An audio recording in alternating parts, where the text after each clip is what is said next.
How you doing? Good. Two bald guys and three beautiful women. The recording. Here we go.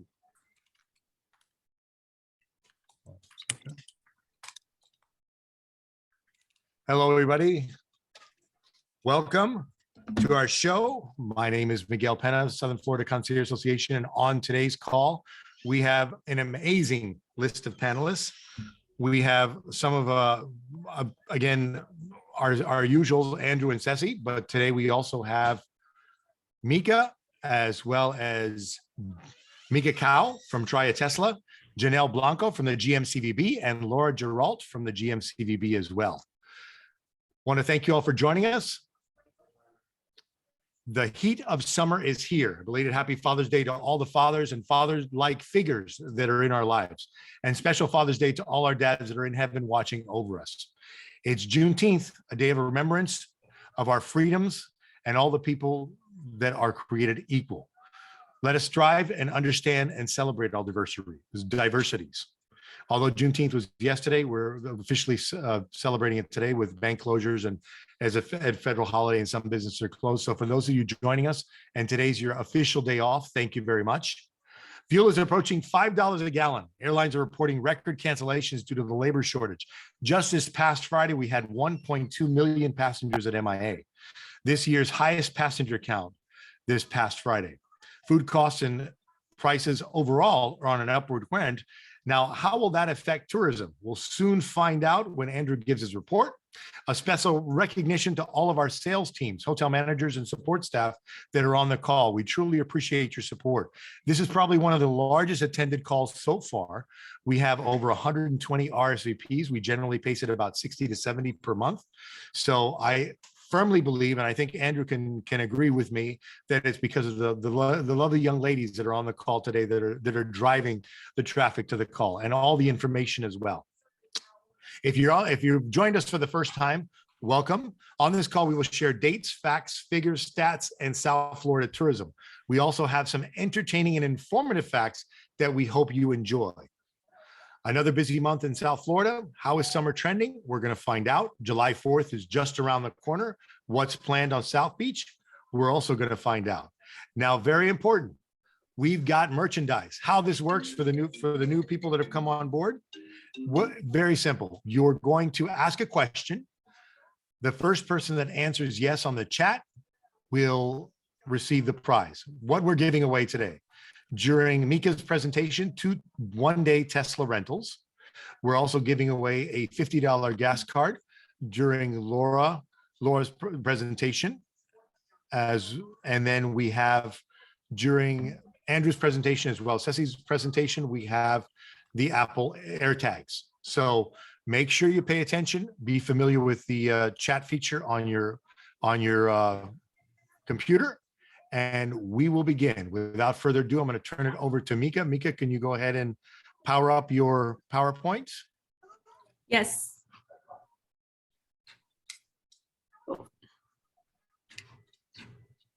Give me a sec.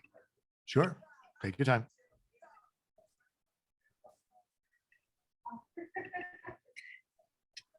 Great. There we go. Mika, you are on. Just go ahead and press the slideshow. There we go.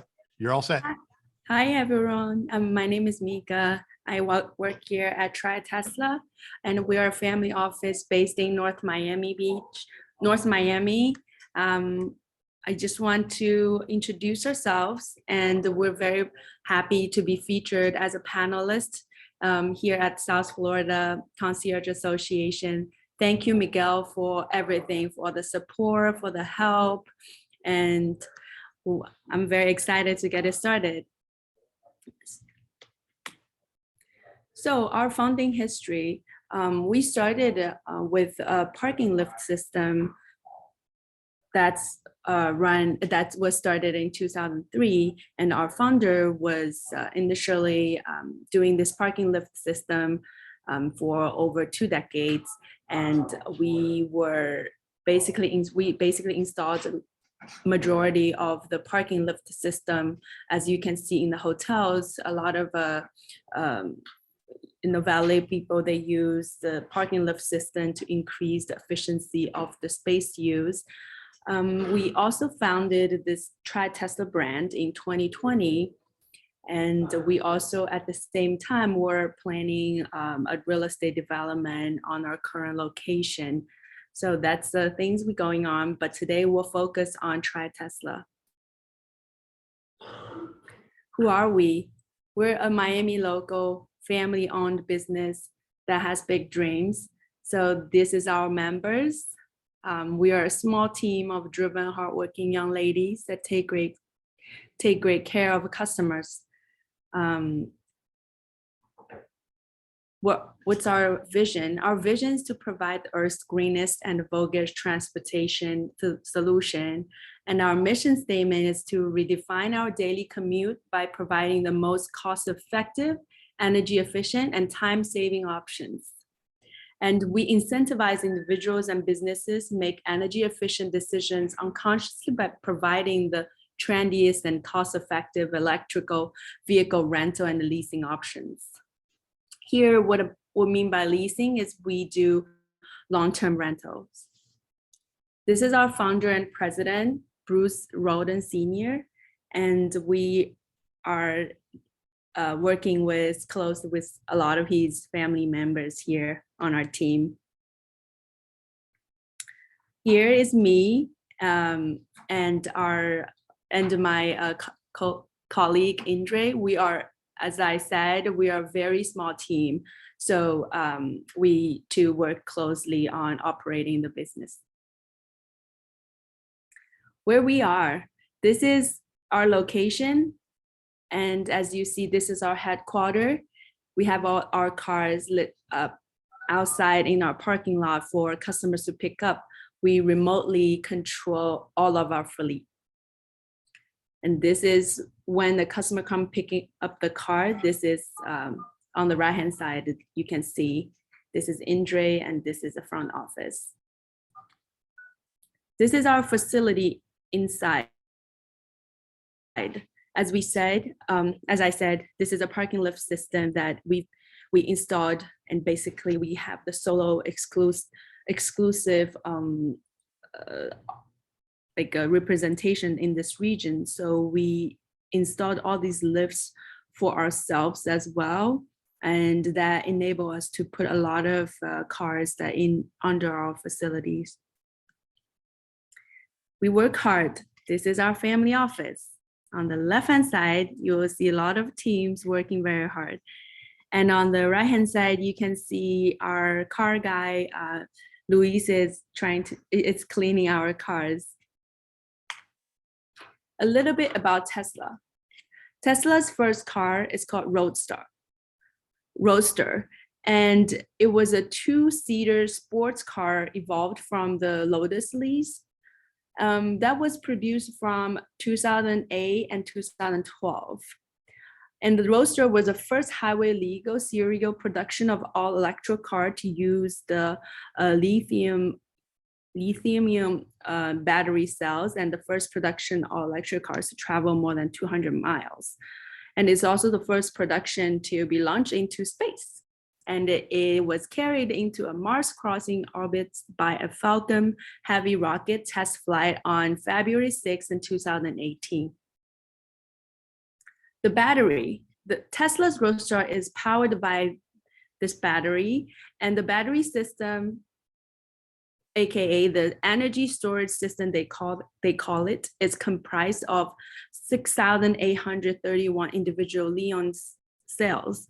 And those Leon cells is the secret of the Roadstar. As of January 2022, Tesla offers 4 cars models: Model S, Model 3, Model X, Model Y. Tesla's first vehicle, as I just showed you, is no longer sold. Tesla has planned for a second generation Roadster, a semi-truck, and a pickup called Cybertruck. And the delivery date, as you can see, Model S started 2012, Model X 2015, and Model 3 2016, Model Y 2020. Mika, I'm sorry to interrupt you. Yeah. We're having a challenge. We're seeing you in a frozen screen, but we can't see your presentation. Oh. If you can bring the presentation back up. Yep. And for those of you that, my apologies, we will have Mika send this a presentation. We'll send it to you in the, there we go. And you go to the slideshow portion. I said Did we'll you- present this whole did you get to presentation in the see after this? notes as well. Right Did there. you get to see this? Yeah, we see it. Just go to the Okay. slideshow presentation and we're Yep. set. Thank you. And great. Basically, the battery works like a human cell. So what we do is we try to avoid high and a very low stage of charge, and also avoid very high charging rates. So basically, when we're hungry, we need to eat. When we can't eat too fast, and we can't be in a very low temperature because it's cold, and avoiding very high discharging rates as well. So, and it ages over the time. So we definitely want to take care of the battery. So this is a Tesla models S3, Y, X, and Y.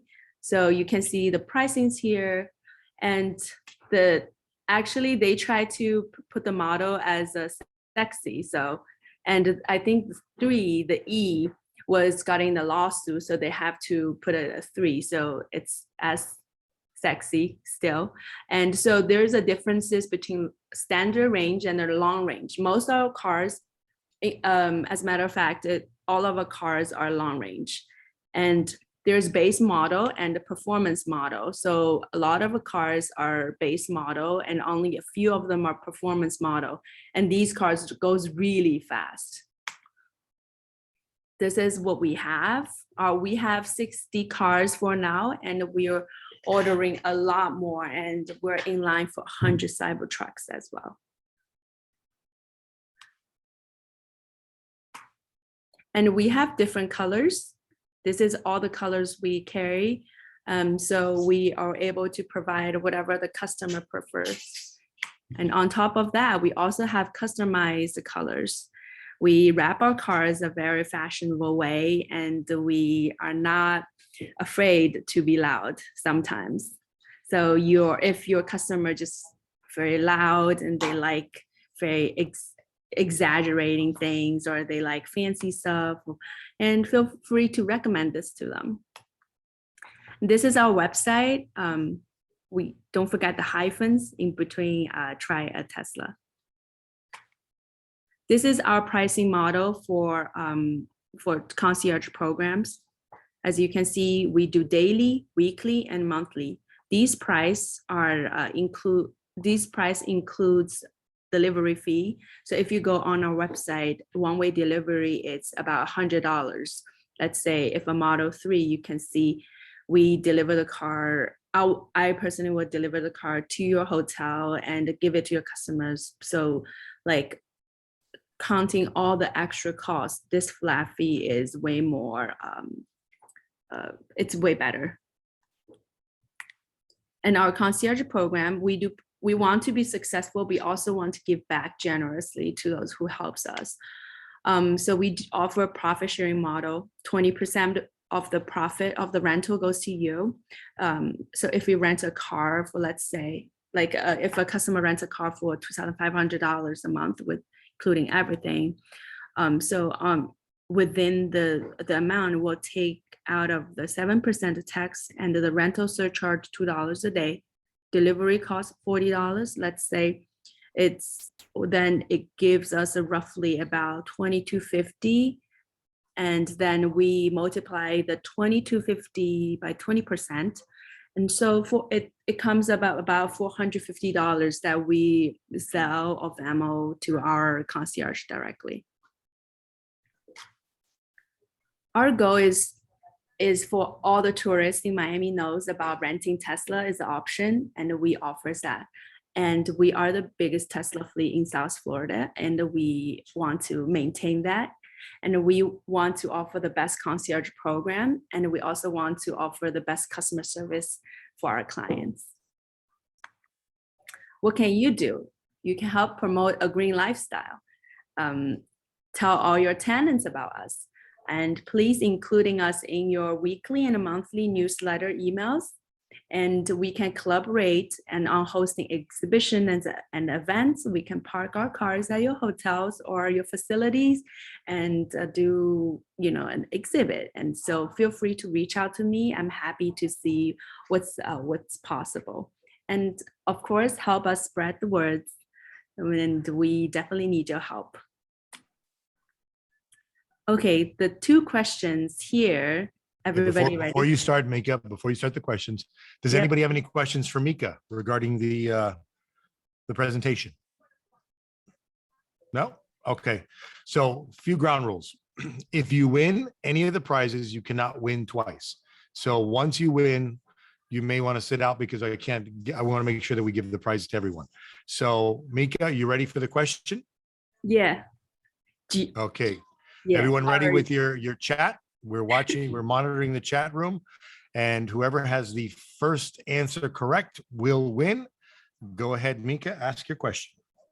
Great. So you all get ready for your first free Tesla drive. Which Tesla is this? Which model is it So for?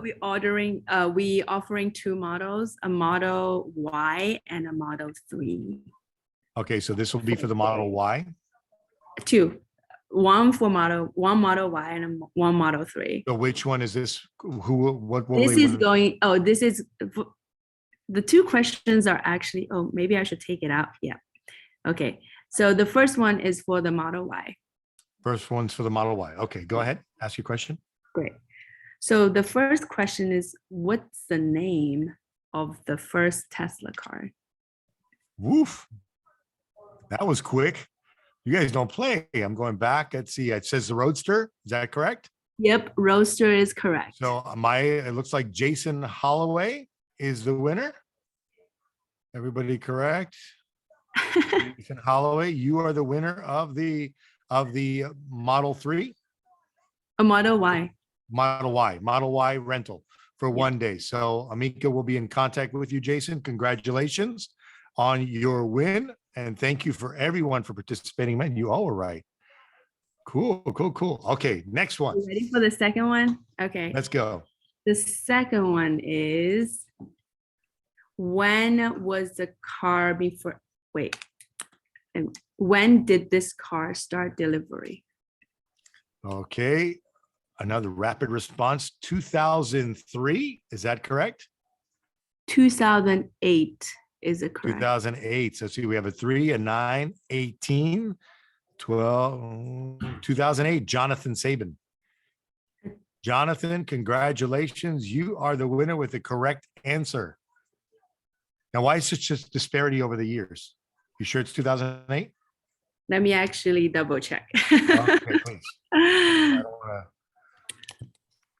Usually we get the correct answer just in the order it's...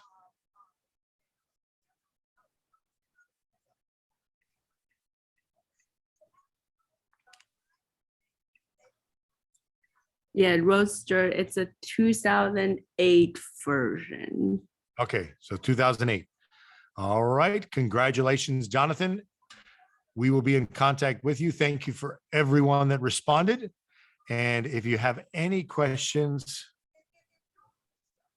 we will certainly answer them. If you have any questions during the presentation moving forward, let us know. We will certainly assist you.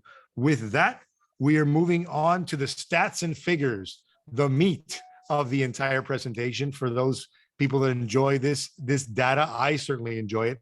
I like to see where we are, where we've been, and most importantly, where we're going. So Andrew, you want to cue up your presentation? Thank you very much, Mika.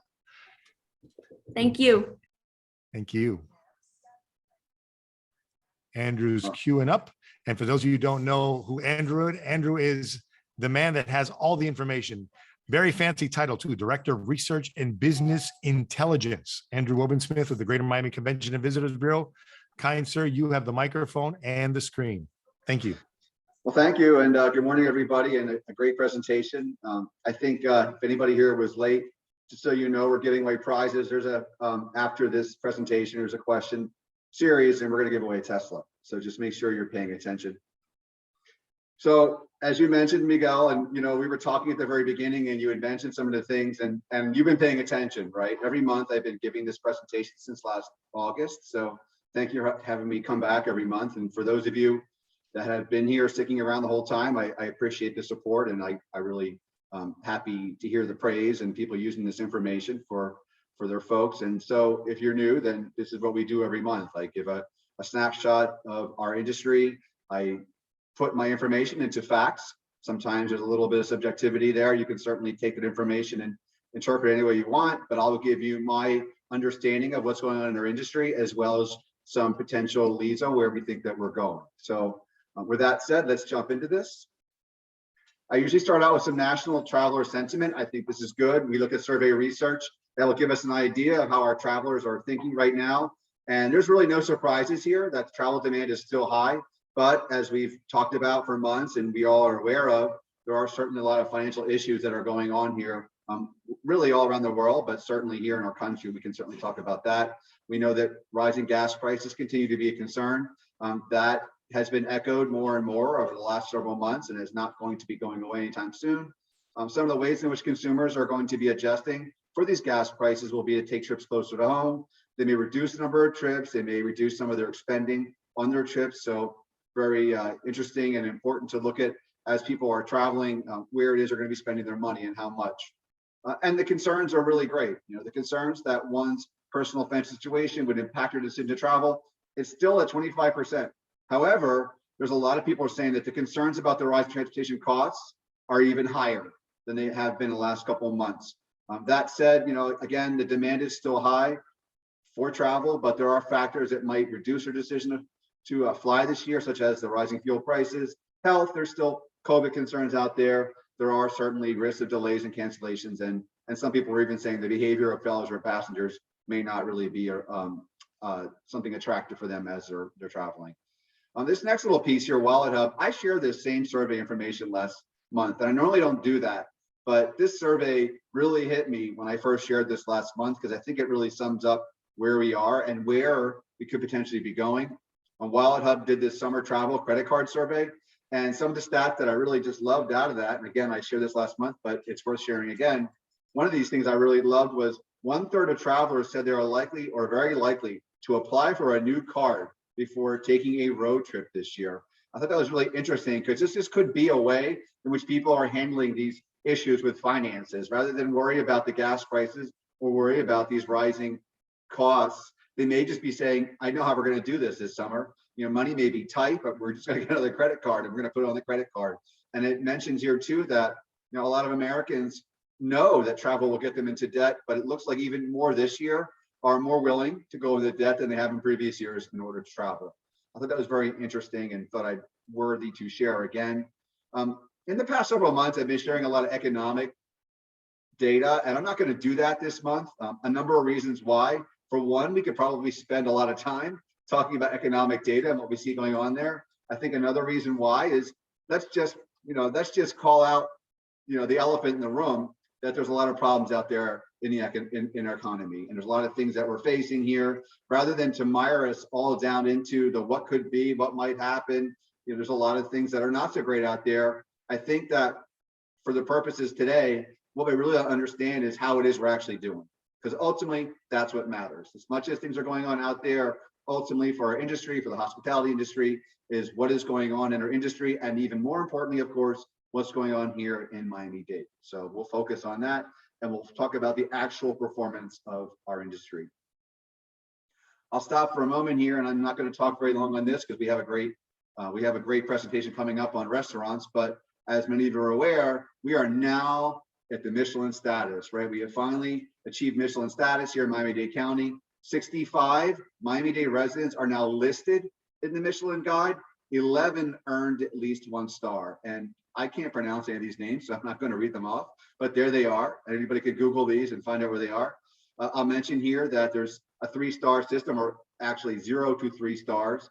That criteria is down at the bottom and to the right. I'm not going to read through all of it, but it ranges from a 1, high quality cooking, all the way up to 3, exceptional cuisine, worth a special journey. Remember these stats, folks. Hint, hint. Taking a look at the restaurant recovery, I thought this would be interesting, looking at data from Open Table, trying to understand what areas are recovering faster in terms of their restaurant activity versus other parts of the country. Those two lines above the 100, 100 is that baseline of doing where we were at in 2019 versus where we're at now. Miami-Dade County has been doing phenomenal, as many of you know, if you've been attending these calls every month. As a total, our state of Florida has been doing really, really well. I've included some other areas here in the country as well as the United States. The United States, that yellow line where the dotted line is, essentially doing very well, really on par with 2019. However, some of these markets that I would say are our competitor markets are not doing as well as we are. And most notably, that last line at the bottom, that purple line, that is New York. And as many of you know, that's to be expected with all the issues around the pandemic and the restrictions that they placed on restaurants there, is showing that they're not recovering anywhere near how it is other restaurants are recovering. So good news for us, maybe not so much good news for other destinations. If you've been following along the last year, I speak about these things all the time. These are our daily demand indexes. I look at these three measures every single day. This really gives us an up-to-date understanding of how we're doing from a demand perspective. And really, these are boots on the ground. These are people coming through the airport, going into our hotels, they're in our restaurants. And if we can look at the volume of people, that should give us a pretty good idea of where we're at in terms of our industry. And the good news here is that we are at or well above where we were at in 2019. And we have been on a very sustained trajectory all year long. Looking at last year, 1 year ago, we know that last year picked up dramatically in our industry. People were coming here more than ever. And we can see that in that top table, that left column there shows you that our airport was almost back to where it was in 2019. Our hotel rooms were arguably just as filled, and certainly our restaurants were more filled than ever. And the good news is this year we are carrying over to that same story. So that's really fantastic. That speaks to the resilience of Miami-Dade County, right? And we've seen this all year long intuitively, but we really see here, this is the data, right, folks? And we can talk about this and where we think we're going, but this is where we're at. And I'm really proud and amazed every day that I look at this information and say, wow, we are just not only holding on, we are doing even better than 2019. Some of the indicators that I watch from my desk in my office, I look at kayak.com because I think it's an interesting way to try to understand where that interest is of travel to Miami-Dade County. And Kayak, what they're doing is they're tracking the pace of airfare searches to Miami as well as another top 100 destinations. And then they're pacing that versus 2019 on a weekly basis.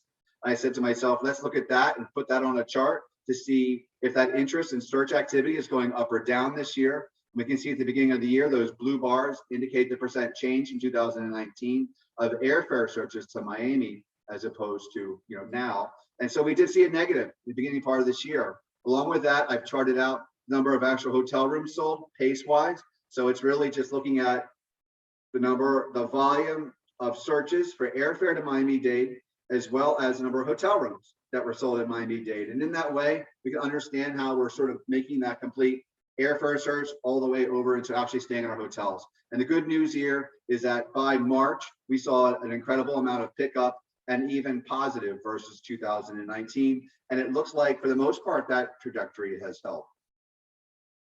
Let's take a moment to look at our visitors. When I talk about visitors, I'm not just talking about people that are coming through our airport. I'm talking about people that actually made it into our market and either came here for a day trip or spent overnight. The good news is for Q1 2022, we are well above where we were at last year, and we're also well above where we're at in the same period of time in 2019. And that is buoyed mostly by the domestic and Florida residents. Although international is starting to making a comeback, we can see here that we're still down about 15% versus where we were in 2019. That's not bad. I'll take that. Overall, the picture is still very positive. You can see in that bottom line chart, we're looking at the percent in the arrivals to MIA in terms of the domestic versus international passengers. To give you an idea of what this would normally look like, we normally see about a 50-50% spread between the percentage of people coming into MIA that are domestic versus international. And what we see is a slow, gradual, but certainly positive trajectory of people who are international coming into our market. So that's very exciting. Good news to anybody here who is watching the recovery from an international perspective. I look at airfare ticket sales as well here coming into MIA. This would go through travel agencies. That would include online travel agencies, like Expedia and Travelocity, this represents about 50% of the tickets sold into MIA. So this is a pretty good indicator of who's booking here and who's coming into our market versus who we think may be coming into our market. The news here is the last 6 months, it has been, again, predominantly Latin American countries, but we have known this. But Canada, UK, Spain are popping back up in the top 10. So that's great information and great news that we are starting to return back to what we've normally seen are our top markets. Looking ahead, looking for those tickets that have been booked for June, July, and August. That blue line indicates how many tickets we had as of the end of May. That green line is how many we actually sold in previous years past for the same time period. And we see that we're still behind. We're still behind in terms of the number of tickets sold, but we are getting traction here. And again, the top markets are Latin American, but we do see Canada popping back out, Spain, United Kingdom, Italy. So we are returning back to a sense of normalcy. And as we know, recently there were a lot of restrictions lifted on coming into the United States that are certainly going to be helping us even more coming into the summer. Stopping for a moment, if you're a hotelier, obviously you will really appreciate this information, but as I've said many times, if you can understand what's going on in our hotels in Miami-Dade County, then I think you can understand the health of our tourism. And so what I've done here is just show you the percent change or percent occupancy as well as average daily rate and the revenue per available room. These are the big three metrics that we watch from a hotel perspective. And I've shown you what the county is doing as well as the areas of the county and then our neighbors to the north and the south. And what we've been seeing more recently is we do see some softening in occupancy. And this is, if you're a hotelier, you probably know this. However, looking at 2019, it's a little bit of softening as well. So, we are comparing to last year, which was a very strong period, but we do see some softening. Part of that softening in occupancy is simply the fact that we've added a lot of supply since 2019, and that will have an effect on occupancy. But overall, the story here is still good. Average daily rates continue to be very high. Comparing 2019, they are still very high. You look at areas like Surfside, Bal Harbor, 137% higher than it was in 2019. That is still a great sign that there are a lot of people that are coming here and willing to spend a lot of money to be here. And ultimately, our revenue per available room, the metric that you hoteliers out there watch, is still doing very well versus 2019.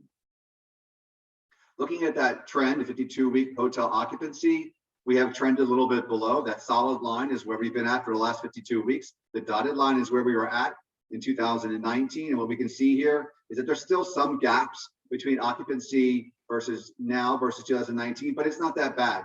More recently, as we've just talked about, we are pulling away a little bit. Average daily rates, as we know, have been very, very high. That white space between the solid and the dotted lines, again, indicates how much growth we have seen over the past year for average daily rates. And while we're still seeing a tremendous amount of increases in ADR versus 19, as I mentioned to you, and we've been talking about for a couple of months, the rates had to soften sooner or later. They have been record rates for the past year, by the way, for anybody who's wondering. Since April of last year, we have had record rates. Now we are starting to compare to what is considered more normal. So we are going to see some softening. We can look at the future reserved hotel occupancy that's on the books. This data is about a week old. I want to let you know that things can change. But what we see here is what's been booked, percent occupancy for the upcoming 3 months or so. And this is, I want to put this out here real quickly in case you're a hotelier that's looking at this and saying, that's not how my property is performing. That's not what we're seeing. We're doing better or we're doing worse. I want you to understand this is across the county. This is a sample of 115 Miami-Dade County hotels. So it's not every hotel in Miami-Dade County. I want to qualify that because you might be thinking that this may be off, and it may be off compared to what you might be seeing. But this is the data, and what we're seeing here is that we are seeing some softness. Those bars are where we're at right now. The dotted line represents what the occupancy was in the books last year at this time. And what we've been seeing is a lot more softness on the weekends as compared to last year, which is not really that surprising given the strength and the short-term booking windows that were going on a year ago. But it says here that further out, we're actually looking a lot better than we were last year. So that's positive. So what it's saying right now that the pace of booking is perhaps a little bit softer right now, but tends to be better further out. Looking down at the bottom, this table here is forecast information from STR. And what they're saying here is that it's still pretty good news. They're saying that rate is going to soften as compared to last year for the upcoming months. Again, no surprise to everybody. Occupancy is going to be fairly close. So the good news there is it doesn't look like there's anything too crazy going on here that may throw us off and say something to panic about for the summer. What I've done is I've looked at hotel booked occupancy pacing as well as Airbnb. We actually watched both of them. I haven't shared much about Airbnb for any number of reasons here, but what's interesting and to me kind of expected is that we look at the demand for lodging in Miami-Dade County. People can choose a hotel or they can choose Airbnb, right? So you have your different audiences here. And what we're seeing here is actually people tend to be the pace, let me rephrase this, the pace of booking looks to be stronger for home sharing right now than it does for hotel. This is actually not new, but if I put this here on a chart so you can see this, what we see here is this pace looking at June, July, and August. The pace of booking, as I've mentioned, kind of falls in the short term, but is stronger further out. So that's good news for anybody here who's trying to understand what the activity might look like for the summer. It's still not looking bad. It's just that we know that the short-term pace tends to fall versus where it was a year ago. Just want to mention real quickly here some upcoming events coming up in the next couple of months here. Florida SuperCon for some of you geeks out there that maybe needing to dust off your Superman costume. There's a few other events going on. Rolling Loud, we expect to see over 400,000 people. Bad Bunny, who I still don't know who really that is going to be here as well at the Hard Rock Stadium. And then, of course, some sports, some Raiders versus Dolphins, some Eagles versus Dolphins. I'm from Philadelphia. It's really not the Eagles, it's the Eagles. So just in case you get that right, it's Eagles. We still have a few things going on here, and it looks like a pretty strong summer in terms of events. So I'll wrap this up in a couple of bullet points. As we talked about, the economy is going to continue to be an issue. People's pocketbooks are going to continue to feel this. Inflation is not going anywhere, at least from what we can see for now. However, this appetite for travel still appears strong. People will be watching their budgets. Visitation here is exceeding what it was a year ago, and we can see that a lot of that is being strengthened by the domestic market, but international travelers are returning with the most strength coming from the Latin American markets. All our main indicators of demand, hotel, airport, restaurant, are still really doing well. There doesn't seem to appear to be any softness. We had a little conversation before this talk about potential softness at the airport. We may have had some cancellations this last weekend, but we don't see that in terms of the actual number of passengers coming through. We are still cresting well above the waterline. So that's really good news. However, we do see some softening in hotel rates after an entire year of record ADR. Finally, we do see some softness sometimes in the term of the booking pace in the short term, but it is stronger further out. And we expect to see a similar pattern for the rest of the summer. So that's it, folks. Hopefully you got something out of this. We're going to share this deck after this presentation. You can have that, and certainly any questions, please direct them to me. You can click on this link and go to our website, or you can simply contact me through the information that's on this deck. That's all I have. Excellent. As always, Andrew, very informative and educational. Anyone have any questions for Andrew before we move on to the question at hand? No questions? Okay, so what Andrew will be giving away is an iAir, what's the device called? The tag. So Apple Tag, he'll be giving it away. He's going to be asking the question once again. If you've already won, you cannot win again. Won in this show, you could won in other shows is not a problem. And we will be mailing that to you right after we conclude. Andrew, what is your question, sir? Sure. So I mentioned Michelin restaurants. I maybe had hinted to pay attention at the beginning here, but as we've talked about, 65 Miami-Dade County restaurants made the guide for Michelin. How many of those restaurants had at least 1 star? Ooh, that was quick. All right, so let me go all the way to the top of the list. Is it 11? Yes, it is. Carly, you're the winner. Carly, I hope that this works in the Everglades. Carly works for for one of the Everglades outposts, and hopefully this will work in that area. I'm sure it will. Carly, congratulations. We will be sending that to you. I'll reach out to you after the call and make the arrangements. So we still have one more AirTag to give away. We also have a $50 gas card to give away. And we now will move over to one of my favorite times of the year, and one of my favorite people to talk about one of my favorite times of the year is spa and restaurants. What more can you ask? Janelle Blanco, you have the microphone as well as the screen. Go ahead. Thank you. Hi, Miguel. Thank you very much for having us on here. I'm just going to give a quick brief on obviously our Miami Temptation programs, which is year-round. Of course, the most exciting is Miami Spa Month and Miami Spice. And during June, we also have Miami Hotel Months. But just so that you all know, and I'm sure you're all aware, all of our Miami Temptation programs run year-round. So if you go to MiamiTemptations.com throughout the entire year, you will know, and your guests will be able to have access to attractions offers, different types of offers throughout the entire year. So obviously now coming up is Miami Spa Month, which is always very exciting. That'll be July and August. And then Miami Spice will run August and September. But I did want to also give you a quick update on as far as the content and creative services team. So I'm the director of the content and creative services team, and everything is from our Miami Temptation programs. Obviously is very, very important in our department, but we are also responsible for all the articles that are on our website.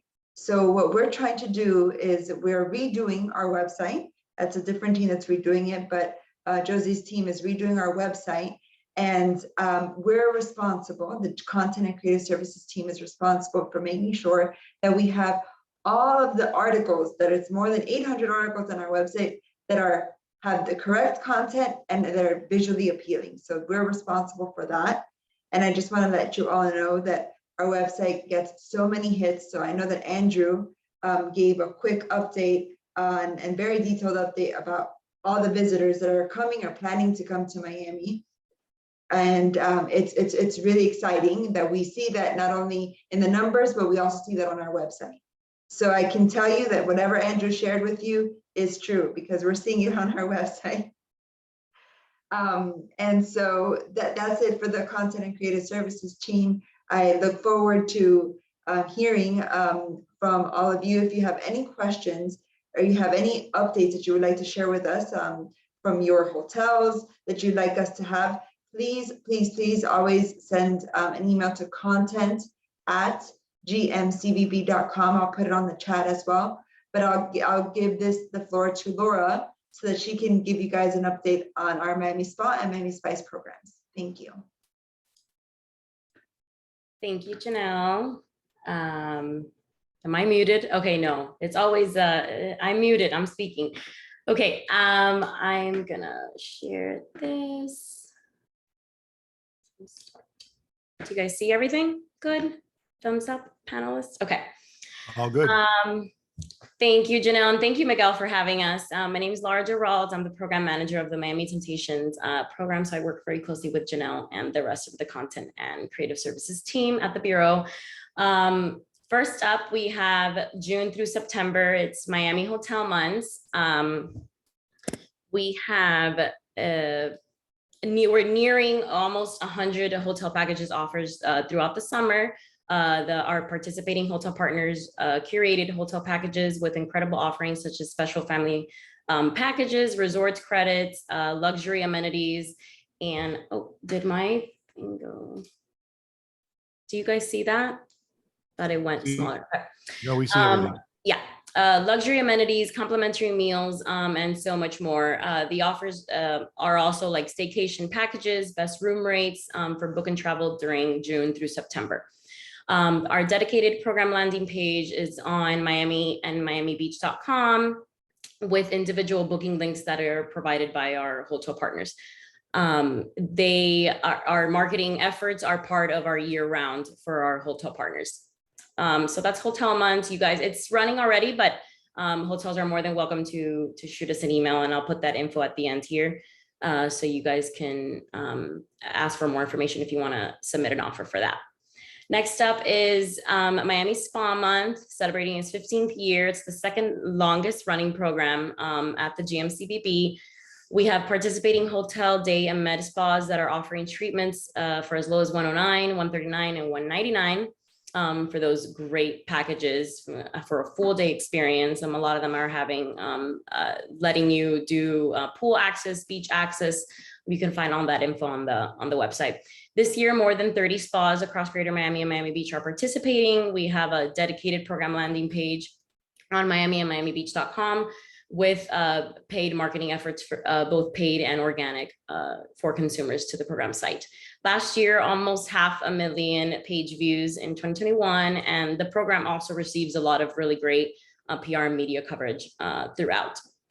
And for August and September, it's Miami Spice celebrating its very legal 21st year. It is the longest running marketing program at the Bureau, so that's very exciting. The participating restaurants this year offer a prefix 3-course Miami Spice menu for brunch lunch at $28. That one's not changing from last year, and dinner $45 and $60. This new dinner price that we introduced this year is to really offer that flexibility for consumers and our restaurant partners in light of everything that Andrew hit us with a couple minutes ago. And I'm sure we're all feeling it with inflation and all those crazy stuff going on globally. And of course, we're feeling it nationally. But the new pricing dinner structure is really in direct response of the feedback we receive from the restaurant industry. So we really want to make sure we give that flexibility to both, our partners and consumers. The dedicated program landing page last year received over 3 million page views in 2021, and that Miami Spice really receives really great PR and media coverage. So we are hoping to have an exciting year ahead, summer of all these great marketing programs. I'm going to add in the chat how you guys can contact us for more information if you guys are interested with any spa, hotel, or restaurant offers. And I will pass it to Janelle. I know she has a really fun question she wants to ask. Okay, thank you very much, Laura. Laura, by the way, is in Texas. So just a tad bit hotter than South Florida. So that's one more thing we can appreciate. We're not there, Laura. We're here. Yeah, 107. Yeah, no, if I could feel it in my eyeballs. Yeah, if I could feel it in my eyeballs, it's not normal weather for sure. Okay, so Janelle and Laura will be giving away a $50 gas card. Are you guys ready for the question? So the question is, how old is Miami Spice? Okay, I've got 15. Is that correct? No, 21. 21. Ian Rand. Legal. Ian Rand. Miami Spice is now legal. Ian Rand, congratulations. You will get a $50 gas card. I'll communicate with you after to see how we get it to you electronically. Perfect. Thank you very much, ladies, for a wonderful presentation. Please share it with us. And by the way, Janelle, good news. You did beat David Whitaker's numbers. So we've had more people on this call that actualized than when he did. We won't share that with him though. I will. I'm kind of competitive. I won't say a word. I will. I'll be happy to say it. And he's not on the call, so that's a good thing. So I think he's still traveling back from Switzerland. I think he was at Basel this weekend. Perfect. Excellent. All right. So now we move on to. Thank you, ladies, very much. Any questions for them? No? Okay, once again, for those of you who just joined us or joined us later on and didn't hear me, we share everything that's shared with you in the PDF. We will share it for you after the call in the after show notes. And then we will also produce this, and there'll be a link to the YouTube within 48 hours that you can also view at your leisure. And then we also have the audio version on SoundCloud. So if you're exercising and doing what have you, and you just want to listen to it, you can do so as well. With that said, now we bring it to the legendary, and I mean this honestly, because Ceci has been around for eons, and she is the voice of South Beach. She is the voice on the city commission. She is the voice in Dade County. She's the voice of everything, and she's got her voice back. Last call, it was a little iffy there. So she's going to be talking to us about July 4th and everything that's going on in South Beach. Thank you, Ceci. Thanks so much. It's so funny. I was looking at my memories on Facebook, and it said 2 years ago webinar of the Concierge Association. I'm like, I've been doing this for 2 years. This is awesome. 2 years. This is the 25th issue. Yeah, this is great. And thank you for having me. I've been traveling over the past week and a half or so, or almost 2 weeks. And I have to tell you, I came in last night really late, so the hair's up. But the airports are full. But I have to tell you, the courtesy level is very high. So we are treating our guests very, very well. And I just kudos to the airlines to keep all of that up. There were people waiting in line. There were people who were overbooked or trying to get on standby, and everybody was super courteous. And I've been to multiple different airports over, the course of the week. And I just really was, I made a note of that because it was really very outstanding. So that's good for us in the tourism industry when the airlines and the airports are being courteous all the way around to our guests. So I just wanted to make a note of that.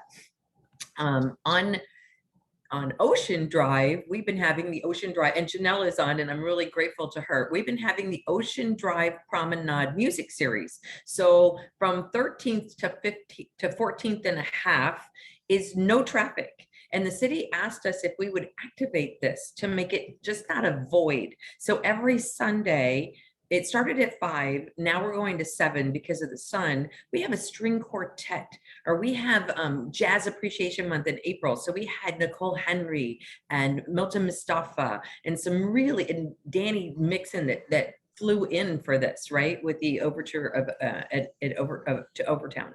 So we are featuring all these wonderful New World Symphony, New Deco, I mean, all these wonderful string quartets that you can come out and see for free. And we have tons of people that are coming every single Sunday with their blankets, their chairs, their picnics. It's an hour, but they're taking advantage of the park. They're listening to some wonderful music that they'd have to buy tickets to see.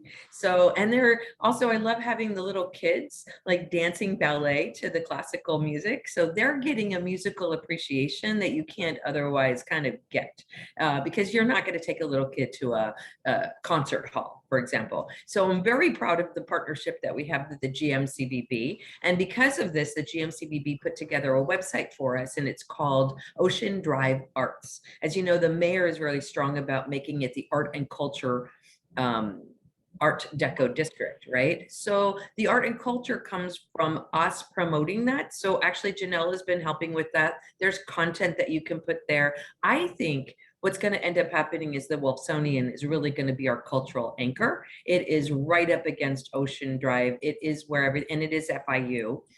And so FIU is doing a lot more performance-based things and musical-based things and using it as an event space. When it actually goes through construction, we supported it because all of our little Art Deco hotels really don't have banquet space. So they're missing the wedding industry. They're missing the corporate industry because they can't have a function. The Wolfsonian is going to be their function space. So you'll see this evolution over time as concierges. I just want to have you keep that in the back of your mind as these things start, coming into play. So every Sunday, the Ocean Drive Promenade music series, we have committed to continue throughout the rest of the year, and the city has contributed the GMCBB and the Ocean Drive Association. So that's exciting. The next thing happening though is the 4th of July, and we almost didn't have it. Janelle's like, I can't find anything on it. I'm like, because we almost didn't have it. Just like food prices have gone up, just like staffing, having to pay staff has gone up at a premium because you can't find the staff, fireworks have gone up. And our normal production company is, I think he retired. So the person that we use every single year for the 4th of July kind of retired, and a lot of people did that during COVID. They made a decision not to come back because I've been doing this for 30 years. I have to retire sometime. I might as well just not come back. So that's kind of what happened. And then we found another production company that we knew we weren't comfortable with. They were a supplier of fireworks, not really a production company. So at the last minute, we found a production company that we were really comfortable with. And I'm very happy about that. And then we are working with the Miami Classic Music Festival, and some changes happened with the city. We can no longer have this concert in the park itself, but we got the showmobile. So we are going to have a 4th of July concert again. And we did this in 2019. We thought it was going to be an annual thing. People said nothing this wonderful has happened since Pavarotti came and played on the sand, and COVID hit. So we picked up that thread. And we are going to have the orchestra play on the sand. And I have a clip that I want to show. Can I do that, Miguel? Can I share my screen? I can't. Yeah, go ahead. Okay, here it is. I have a clip from the first time. So, well, that's Fire on the 4th. Hold on, that's not the one I want. Let me think. Hold on, sorry. Here we go.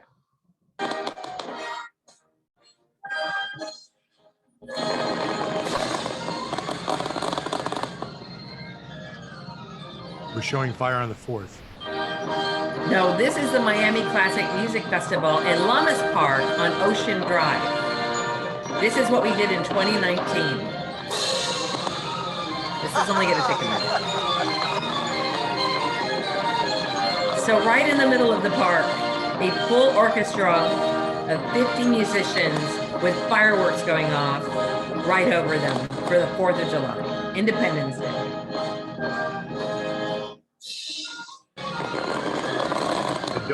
Ceci, we don't see the video. We only see the fireworks on the floor. Then we have, oh, you don't see it? No, we don't see the video. We just see fire on the floor. Okay, let me then, here we go. Let me Nope, share my still- screen again. Still Now, says how fire. did it go down? There we go. Now we see it. All right, I'll start it over again. I'll only do a couple minutes. Okay. Here you go. This is it.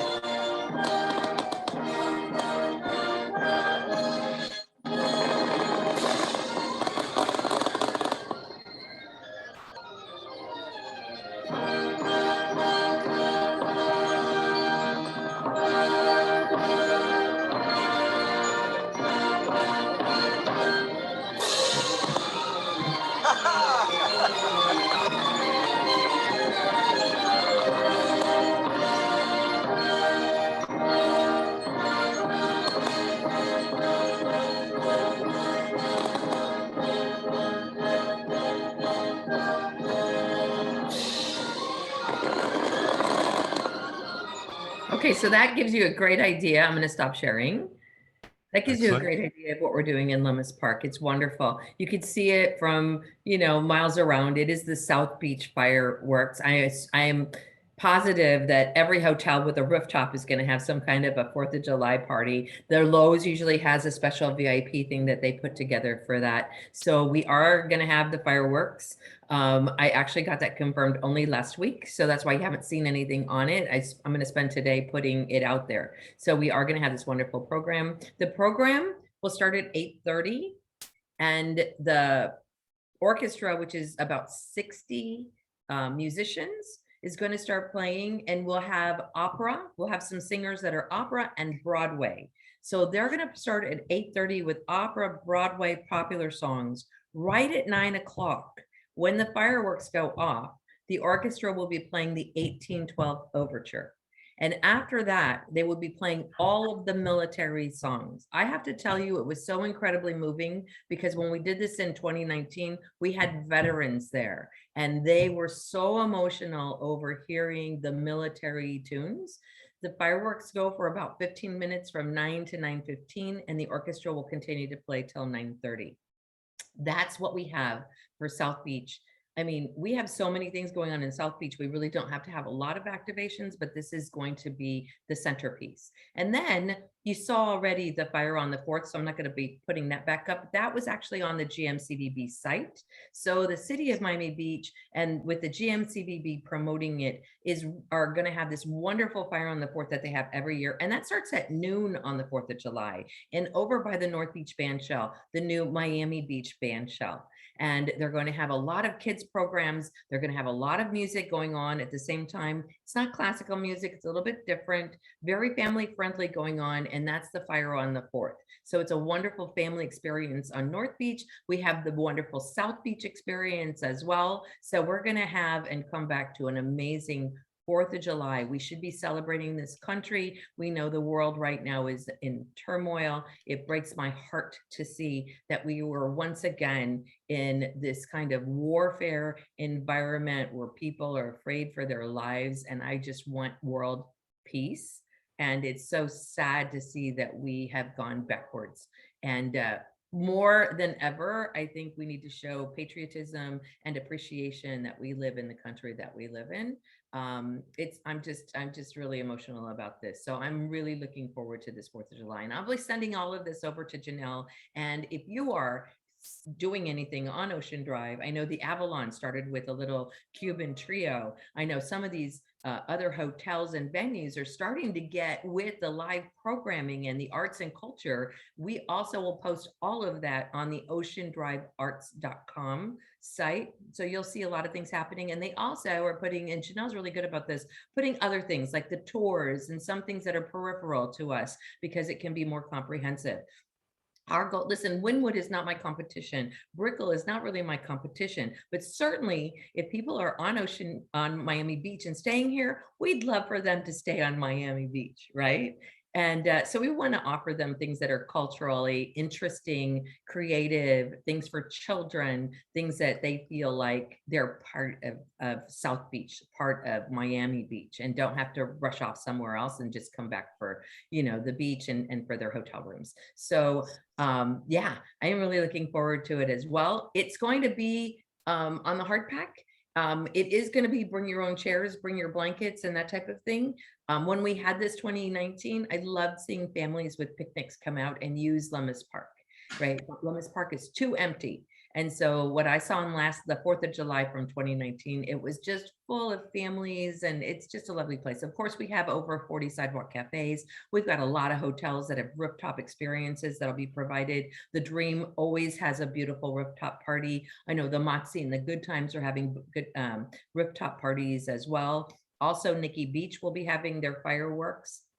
So they have that annually, a kind of a private party that they have over at Nikki Beach. So there's lots to do on the 4th of July in South Beach. Excellent. Thank you very much, Ceci. Okay, everybody, are you ready? It's time for the question. Ceci, you have your question lined up? Sure.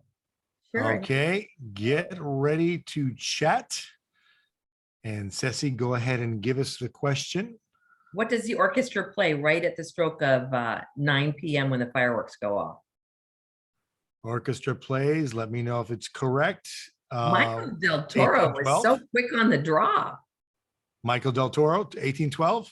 Yeah, it's the 1812 overture. Cool. Congratulations, Michael. You've just won yourself an air tag. Michael works at the St. Regis Bal Harbor. Thank you very much, Michael.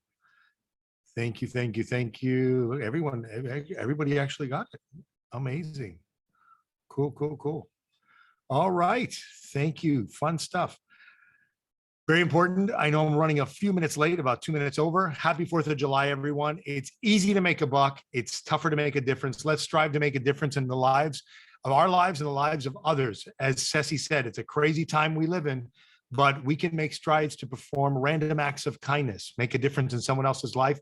It will come back to you in a positive way, and it will go a long way in their lives. Don't forget to subscribe to our newsletter, The Maestro and In the Know. Follow us on Instagram as well as Facebook and YouTube. Thank you, Ceci. Thank you, Andrew. Thank you, Laura. Thank you, Janelle. Thank you, Mika. Congratulations to our winners, Jason, Jonathan, Carly, Ian, and Michael. Look forward to our notes and presentation in an email by the end of today, and the video recording will be available probably in about the next 48 hours or so. Have an amazing month, everyone. See you in July. Peace, love, God bless. Take care. Bye-bye.